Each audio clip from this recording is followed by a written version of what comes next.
Hi guys, நான் உங்கள் ப்ரீத்தி. எல்லோரும் எப்படி இருக்கீங்க? நம்ம இன்றைக்கி லேர்னிங் தியரிஸ்லேருந்து கிளாசிக்கல் கண்டிஷனிங் பற்றி பார்க்க போகிறோம். எல்லா லேர்னிங் தியரிஸும் பார்த்ததும் கண்டிப்பாக டெஸ்ட் இருக்கும். சரி வாங்க இப்போ கிளாசிக்கல் கண்டிஷனிங் பற்றி பார்ப்போம். Who is the father of modern learning theory? Ivan Pavlov. Ivan Pavlov ஒரு ரஷ்யன் ஃபிசியாலஜிஸ்ட், நாட் சைக்காலஜிஸ்ட். இவர் ஒரு ரஷ்யன் ஃபிசியாலஜிஸ்ட். இவர் ஒரு தியரி ப்ரப்போஸ் பண்ணுறாரு, கிளாசிக்கல் கண்டிஷனிங். இதுதான் மாடர்ன் லேர்னிங் தியரி டெவலப் பண்ணுறதுக்கு ஹெல்ப்ஃபுல்லாக இருக்குது. In Russia he studied physiology and discovered the basic learning process called classical conditioning. Pavlo முதல்ல டயாகோட டைஜஸ்டிவ் ப்ராசஸ் பற்றி ரிசர்ச் பண்ணுறாரு. திடீர்னு ஒரு நாள் கவனிக்கிறாரு, உணவை பார்த்தோன்னே நாய் உமிழ்நீரை சுரக்குது. ஸோ இதிலேருந்து தான் கிளாசிக்கல் கண்டிஷனிங் தியரியை ப்ரப்போஸ் பண்ணுறாரு Ivan Pavlo. Who demonstrated conditioned reflex for first time? Ivan Pavlov. Conditioned reflex is also known as conditional response. இது ஒரு லேர்ன்டு ரெஸ்பான்ஸ்ன்னு சொல்லுவாங்க. இப்போ நம்ம வீதியில் நடந்து போயிட்டுருக்கும் போது டாக் நம்மளே கடிச்சிருச்சுன்னா, ஸோ அடுத்த டைம் அதே வீதியில் நம்ம போகும்போது ஒரு பயம் இருக்கும். ஐயோ நம்ம நாய் கடிச்சிருமோ அப்படின்ற ஒரு பயம் இருக்கும்ல. ஸோ இதுதான் conditional response. Pavlov is famous for his work in classical conditioning. In classical conditioning UCS இந்த டேர்மோட எக்ஸ்பான்ஷன் என்னன்னா அன்கண்டிஷ்னல் ஸ்டிமுலஸ். யூசிஆர்னா unconditional response, CS conditioned stimulus, CR conditioned response. இப்போ நம்ம இதுக்கு ஒரு எக்ஸாம்பிள் பார்ப்போம். வீட்டில் அம்மா சமைச்சிட்ருப்பாங்க. ஸோ அந்த வாசனைனாலே நம்மளுக்கு பிடிச்ச சாப்பாடு, அந்த வாசனைனாலே நம்மளுக்கு பசி எடுக்கும். ஸோ இப்போ அந்த வாசனைங்கிறது அன்கண்டிஷ்னல் ஸ்டிமுலஸ், அந்த வாசனைனால் பசி எடுக்குங்கிறது அன்கண்டிஷ்னல் ரெஸ்பான்ஸு. இப்போது இமேஜின் பண்ணிக்கோங்க, உங்கள் ஃபேவரட் ஃபுட்டை நீங்கள் ஸ்மெல் பண்ணும்போது கூடவே விசில் சவுண்டும் கேட்குறீங்க. இந்த ப்ராசஸே ரிப்பீட் ஆகும்போது அந்த விசில் சவுண்டு கேட்குறதுனால மட்டும் பசி எடுத்ததுன்னா அதுதான் கண்டிஷ்னல் ரெஸ்பான்ஸ். அந்த விசில் சவுண்டு தான் இந்த தாவில் conditional stimulus. Tenaliraman's cat which on burning its mouth by lipping hot milk started running away from white liquid is an example for classical conditioning. Tenali Raman ஒரு பூனையை வளர்த்துருப்பாரு. அது பாலை திருடி குடிச்சிக்கிட்டே இருக்குது. ஸோ ஒரு நாள் சுடு பாலை ஊற்றி வச்சிட்றாரு. அப்போ அது அந்த பூனை பாலை போய் குடிக்கும்போது வாய் சுட்டுருது. ஸோ அதுலேருந்து வெள்ளை கலரில் எந்த லிக்விடை பார்த்தாலுமே அது போய் சாப்பிட்றதில்ல. இதுதான் கிளாசிக்கல் கண்டிஷனிங்கான example. Pavlov's dog learned to salivate to the sound of a bell. The bell was a conditioned stimulus.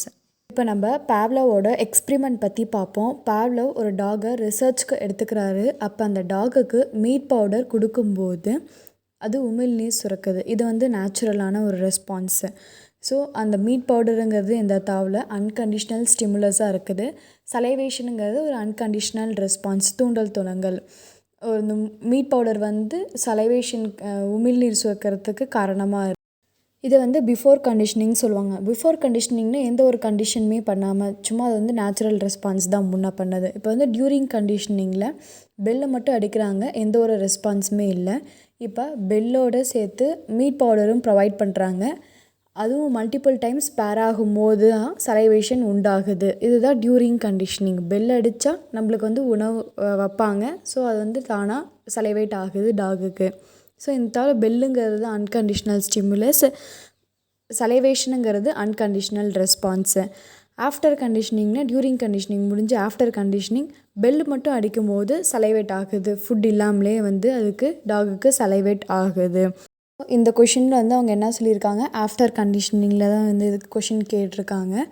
அது என்ன பண்ணுது, பெல் அடித்தோடனே நம்மளுக்கு ஃபுட் ப்ரொவைட் பண்ணுவாங்க. அதனால் நம்ம அது தானாகவே சலைவேட் ஆகுது, உமிழ்நீர் அதுக்கு சுரந்துருது. ஸோ இது conditioned stimulus. Bell conditioned stimulus. இந்த தவிர சலைவேஷனுங்கிறது conditioned response. What did Pavlov originally set out to study? The digestive system of dog. Ivan Pavlov முதல்ல டாகோட டைஜஸ்டிவ் ப்ராசஸ் பற்றி தான் ரிசர்ச் பண்ணுறாரு. ஆக்சிடென்டலாக தான் கிளாசிக்கல் கண்டிஷனிங் தியரியை ப்ரப்போஸ் பண்ணுறாரு. Exam anxiety, fear of dogs, celebrities in advertising is an example of classical conditioning. Exam எழுத போகிறதுக்கு முன்னாடி எல்லாத்துக்குமே கண்டிப்பாக பதட்டமாக இருக்கும். ஸோ இது வந்து ஒரு example of classical conditioning. Fear of dogs. இப்போ நீங்கள் ஒரு ஸ்ட்ரீட்டில் வந்து நடந்து போயிட்டுருக்கும்போது ஒரு நாய் வந்து உங்களை கடிச்சிருது. திரும்பி கொஞ்ச நாளைக்கு அப்புறம் அதே ஸ்ட்ரீட்டில் நீங்கள் நடந்து போயிட்டுருக்கும்போது நாய் குறைக்கும்போது உங்களுக்கு ஐயோ வந்து கடிச்சிருமே அப்படின்ற ஒரு பயம் இருக்கும். ஸோ இதுவும் ஒரு கிளாசிக்கல் கண்டிஷனிங்க்கான எக்ஸாம்பிள். செலிப்ரிட்டிஸ் இன் அட்வர்டைஸிங். இப்போ யாரோ ஒரு நடிகை இல்லை நடிகர் வந்து ஒரு ஆடுக்கு வந்து ட்ரெஸ் விளம்பரத்துக்கு வராங்க. ஸோ இந்த ட்ரெஸ் வந்து நம்ம வாங்கி போடணுமே, அவங்க வந்து ஒரு ஷாம்பு விளம்பரத்துக்கு எதுக்கு வரும்போது இந்த ஷாம்பு வந்து கண்டிப்பாக பெஸ்ட்டாக தான் இருக்கும், அவங்க வந்து நடிச்சிட்டாங்க, அவங்க சொல்கிறது உண்மை அப்படின்னு நம்ம மனசுக்குள்ளே ஒரு பிம்பம் ஏற்படுத்திடுவாங்க. ஸோ இதுவும் ஒரு classical கண்டிஷனிங்க்கான example. In Pavlov's experiment, meat powder acted as a unconditional stimulus. இந்த மீட் பவுடருங்கிறது அன்கண்டிஷ்னல் ஸ்டிமுலஸ். ஏன்னா மீட் பவுடர் தானாகவே டாகுக்கு சலைவேஷனை உண்டாக்குது. ஸோ மீட் பவுடருங்கிறது வந்து unconditional stimulus. 3 stages in classical conditioning. They are before conditioning, during conditioning, after conditioning. Before கண்டிஷனிங்கில் நம்ம meat powder உடனே அதுக்கு தானாக உமிழ்நீர் சுரக்குது. அடுத்தது டியூரிங் கண்டிஷனிங்கில் மீட் பவுடர் கூட பெல்லையும் நம்ம வந்து அடிக்கிறோம். அதை ரிப்பீட்டட் டைம்ஸ் பண்ணும்போது தான் அதுக்கு வந்து சலைவேஷன் ஏற்படுது. ஆஃப்டர் கண்டிஷனிங்கில் பெல்லு மட்டும் அடிக்கும்போது அதுக்கு வந்து சலைவேஷன் உண்டாகுது. ஸோ இதுதான் 3 stages of classical conditioning. Pavlov derived 5 laws. Pavlov 5 law வந்து டிரைவ் பண்ணுறாரு. என்னென்னா law of causation, law of experimental extinction, law of generalization, law of discrimination, law of high order conditioning. In classical conditioning, UCR and CR are the same. Classical கண்டிஷனிங்கில் unconditional ரெஸ்பான்ஸும் conditional ரெஸ்பான்ஸும் ஒன்றே தான் அப்படின்னு Pavlov derive பண்ணுறாரு. Classical conditioning also known as Pavlovian or respondent conditioning. இதை Pavlovian கண்டிஷனிங்னு சொல்லலாம், ரெஸ்பாண்டன்ட் கண்டிஷனிங்னாவும் சொல்லலாம். The sound of the bell is an example of neutral stimulus. வெறும் பெல்லு சவுண்ட் மட்டும் கேட்டதுன்னா கண்டிப்பாக நாய் சலைவேட் ஆகாது பிஃபோர் கண்டிஷனிங்கில். ஸோ அது வந்து நியூட்ரல் ஸ்டிமுலஸ் அப்படின்னு சொல்கிறாங்க. இந்த வீடியோ உங்களுக்கு பிடிச்சிருந்ததுன்னா லைக் பண்ணுங்கள், ஷேர் பண்ணுங்கள், கமெண்ட் பண்ணுங்கள். And Tata, bye bye.